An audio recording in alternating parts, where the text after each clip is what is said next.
back to another episode of Cocktails for Quarantines. Today we're going to make the Martini. Now there's a handful of different kinds of martinis. We're not even going to mess with appletinis and all that junk. But the original Martini is a gin drink. But if you're not a gin fan, you can make it with vodka. A lot of people like vodka martinis. Some people like half vodka, half gin. Go crazy, figure out what you want. Try it 10 different ways.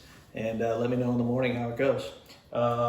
We're gonna use Uncle Val's Botanical Gin today. Super smooth, really great herbal combinations. Juniper, but not too much juniper. Very nice. Dry vermouth is in the Martini. We keep this in our refrigerator. Keep all your vermouth in the refrigerator. Sweet vermouth, dry vermouth, Blanco vermouth. It's a wine product, so you don't want to keep it in your cabinet. It'll get stale real quick. And then we're gonna get some orange bitters. Fee Brothers Orange Bitters is what we have here today.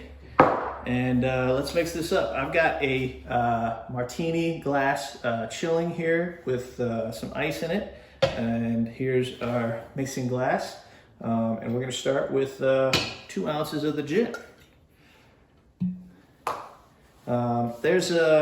It's easy to get confused by the way that people order martinis. If you hear somebody order a dry martini and it kind of sounds like, well, that's because it has dry vermouth in it. But if you say dry martini, what you actually mean is you want less of the dry vermouth than the actual recipe calls for. So we use 3/4 ounce of dry vermouth in a traditional martini.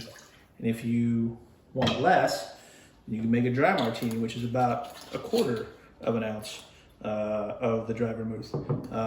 Just like, think about it as if you order something dry, you're asking for less of the secondary ingredient so that the primary ingredient, shows through a little more. I like to order my cappuccinos dry, which means same amount of espresso, just less milk. So a dry martini actually has less dry vermouth in it, if that makes any sense. That's why it's a little confusing. 2 dashes of orange bitters. Try to get it as far around the table as you can when you're shaking it in there. And then that's it. So we'll fill that up with ice. And then we're gonna stir. One of the things about the martini is you want it as cold as possible. That's why we're chilling our glass. Some people even pre-make martinis and put them in the freezer overnight. It's just best enjoyed if it's super cold. So we're gonna stir this a lot till it's super cold. Probably another 10 seconds here to get it to the right temperature. All right, there we go. We're gonna dump out our ice here. Super cold glass. This glass is a little bigger than a normal martini glass, so our proportions aren't gonna fill it up. That's all right. And then we'll need a lemon twist.